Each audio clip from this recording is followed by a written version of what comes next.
I'm Jane. I used to be the quiet shadow in the family portrait, overshadowed by my sister, Vicki, the one everyone adored. My parents showered her with praise and attention, while my own achievements seemed invisible.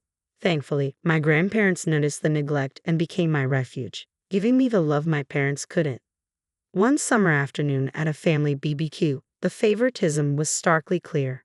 I had just won a local art competition, and I proudly showed my parents the trophy, hoping for a moment of shared pride. But their response was indifferent. "Oh, that's nice, dear," my mother murmured before turning to Vicki, her face lighting up. "Vicki, tell everyone about your new lead role in the school play." My accomplishment was swept aside, and I retreated, holding my small, hard-won trophy close, feeling like my talents mattered to no one but me. That's when my grandfather found me. "Jane, your art tells stories words never could," he whispered with a warm smile. "Don't let anyone's indifference dim your bright light."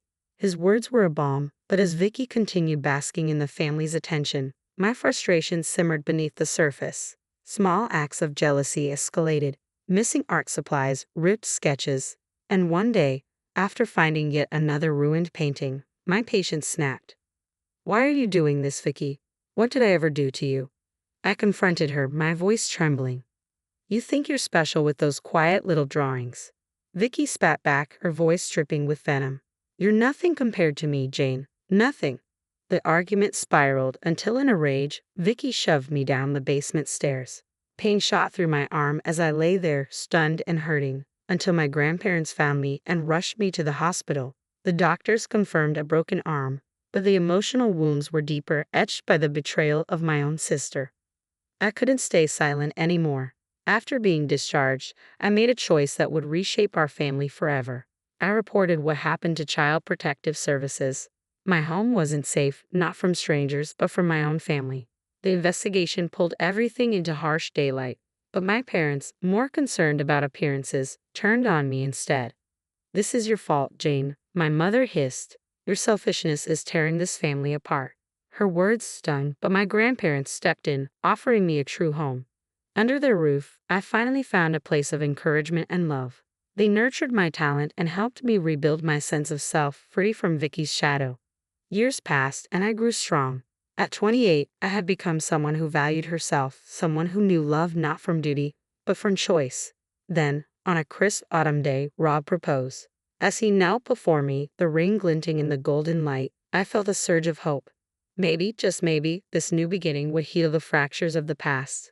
"Jane, will you marry me and let me be part of your forever?"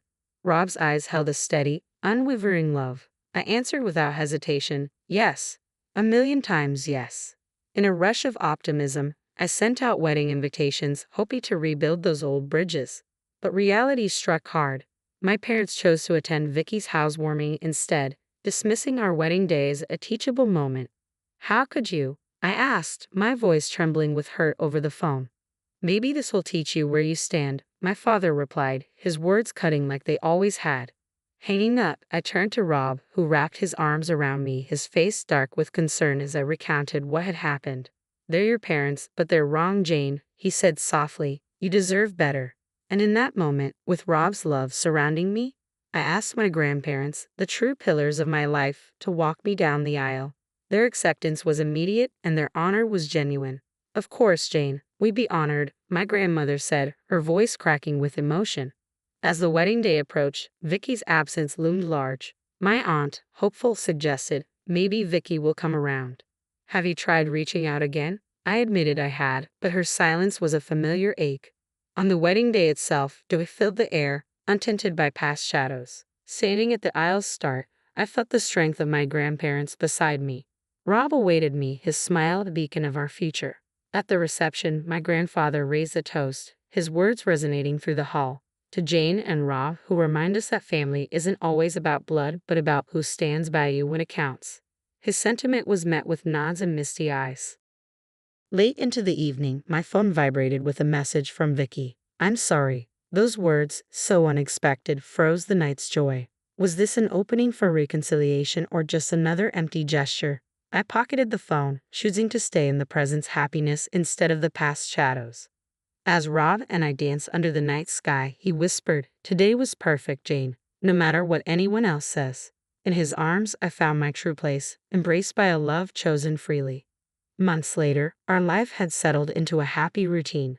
Sitting at the kitchen table one morning, sunlight casting long shadows, I stared at an email notification from Vicki. Rob was brewing coffee, filling the room with a comforting aroma. When I opened it, "I'm sorry, Jane," it began, pulling me back to a past I thought I had left behind. She wrote about recognizing our parents' toxic favoritism and the jealousy it had bred. She wanted to talk, to try mending what had been broken. I read the email aloud to Rob, who listened intently, his hand finding mine. "What do you want to do?" he asked. I was torn between hope and the instinct to protect my heart. Seeking guidance, I visited my grandparents. Their home was a sanctuary, filled with the soft ticking of the old clock and the scent of garden flowers. Handing them the email, I watched their expressions as they read. "Honey, people can change," my grandmother said, her voice gentle. "But it's okay to guard your heart."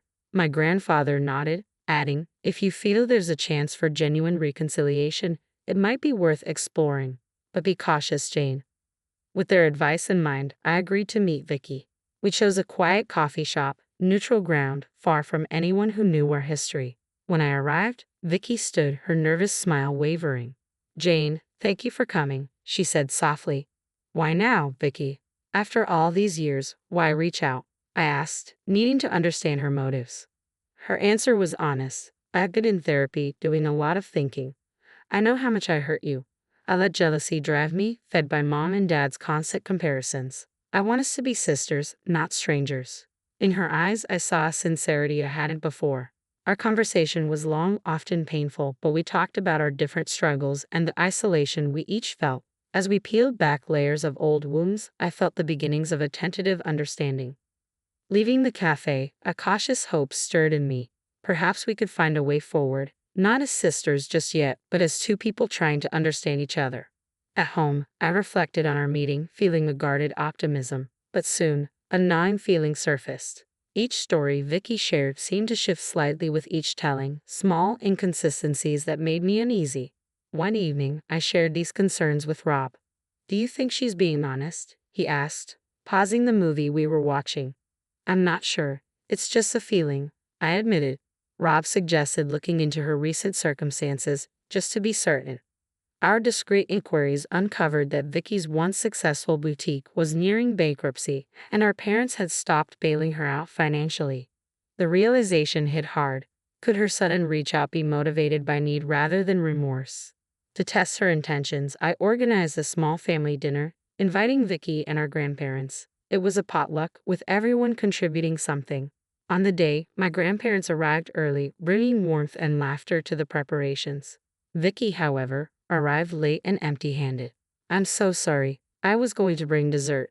My card got declined, and I just didn't have time to fix it," Vicki hurriedly explained, avoiding my gaze. The dinner was tense, her laughter was a little too loud, her stories a bit too grand, as if she were trying to mask something beneath the surface.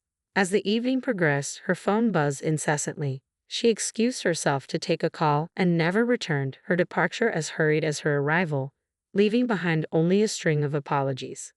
Watching her leave, the doubts I'd tried to push aside solidified into a cold realization.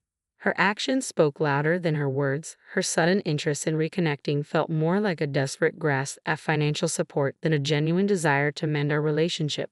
After everyone had left, I sat with Rob, the remnants of dinner laid out like evidence of the evening's revelations. "It's just as you suspected," Rob said gently, reaching for my hand.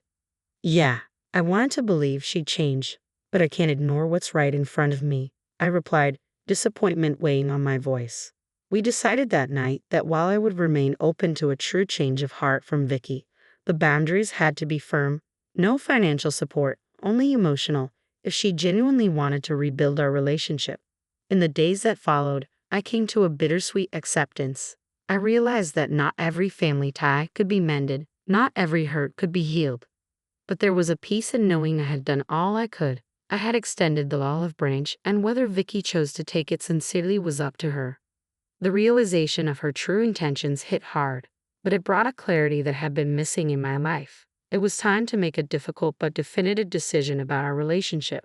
Sitting at my kitchen table with Rob by my side, I took a deep breath and dialed my grandparents. They had always been my anchor, and I needed their support more than ever. Grandma, Grandpa, I've decided to step back from Vicki. I began, my voice steady but heavy with emotion.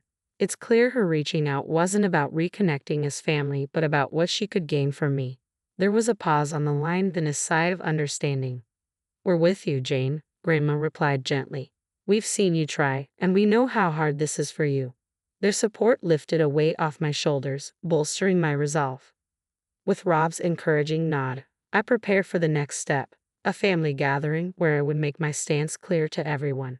On the day of the gathering, the backyard buzzed with the voices of aunts, uncles, and cousins, a stark contrast to the storm of emotions within me. As dinner wound down, I clinked my glass to get everyone's attention. I want to thank everyone for being here today, I began, my voice echoing slightly in the open air. There's something important I need to share. I took a steadying breath. My relationship with Vicki has been a source of pain for a long time, and after recent events, I've decided it's healthier for me to step back. Murmurs rippled through the crowd, some nodding in understanding, others whispering in disapproval. I need to protect my peace and focus on the family that supports me unconditionally. I looked around at the faces before me, letting my gaze rest on Rob and my grandparents. They are my family, and I will do everything to protect our well-being. As I finished, Rob came to stand by my side, his presence a silent show of solidarity. Some relatives approached with quiet words of support, while others seemed uncertain, their beliefs about family unity challenged. In the days that followed, I felt a freedom I hadn't known in years. Cutting ties with Vicki allowed me to embrace the light in my life, unburdened by the shadows of the past. Rob and I spent our evenings planning for the future, our conversations filled with dreams of travel and the idea of starting a family of our own. We knew that the road ahead would be free from the toxic turmoil that once clouded our days. Here's to new beginnings, Rob toasted one evening as we watched the sunset from our porch, our hands intertwined. Yes, to us, to family, I replied, smiling as the last light of day cast peaceful shadows behind us. This was my chosen family, and with them, I was finally home, free from the chains of the past and ready to step into a future filled with hope and happiness. Now that our story has ended, I'd love to hear from you. Do you think Jane was right to cut ties completely with Vicki, or should she have kept trying to mend their relationship? Share your thoughts.